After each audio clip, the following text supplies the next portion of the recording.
Hey folks, this is Tom from Auray, and we're here today to talk about the ISO-ARMOR-2 microphone isolation chamber. Specifically, we're here to talk about mounting microphones into the mounting adapter and different sized microphones and how to do it.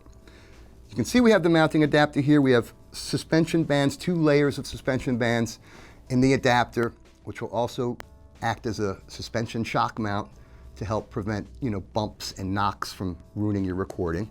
So that's an added bonus. The smallest mic you're going to be able to fit in the ISO-ARMOR is something like this, which is the Polson PCR65, okay? You're going to want to have an idea of what the distance is from the base of the grill to the base of the microphone, not including the post where your XLR connector is, okay?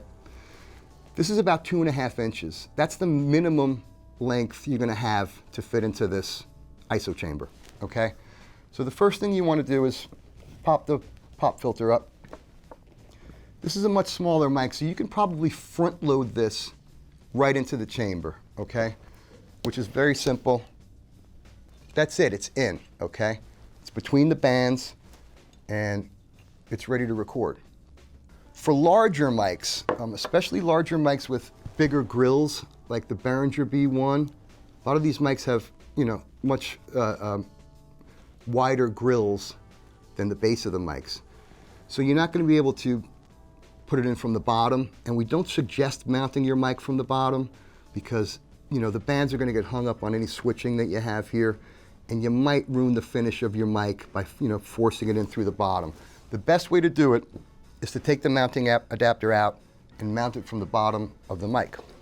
So we'll take this PCR65 out, and here's how you're going to take out the mounting adapter. Very simple. You're going to just put your thumb here on the frame of the ISO-ARMOR-2 and then hold the foam with your other fingers and just pry it out. Give it a twist. Simple as that, right? Now your wider based mics, definitely put it through the bottom. You're going to protect your finish. It's very simple.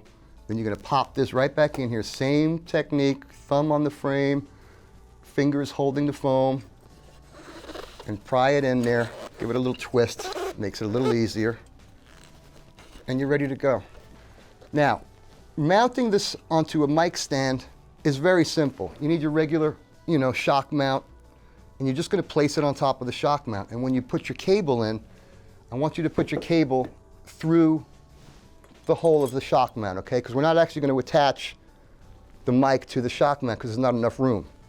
So I want you to put your cable through here, plug it in,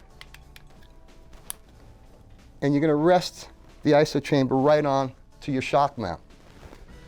This isn't going to go anywhere, okay? It's in there, it's good to go with the cable through the shock mount. This particular microphone and some microphones, you will be able to fit the shock mount into the mic. This one, the Behringer, comes with your clamp style shock mount. So you actually have enough room here to fit this guy in and clamp this shock mount to a little bit of the base if you want a little extra stability. Something like the Blue, same deal. You can just about fit this into the shock mount and screw it in while being in the chamber. But it's the same deal with this. You're going to want to take the mounting adapter out, load it from the bottom, just like I showed you, put it in, you're good to go. One other great thing about the ISO-ARMOR-2 is it can be used with a desktop mic stand. So if you're doing podcasting in a room that's untreated, you'll have a nice dry sound and it'll be beautiful. Look at this. Just pop it right on there. You're good to go.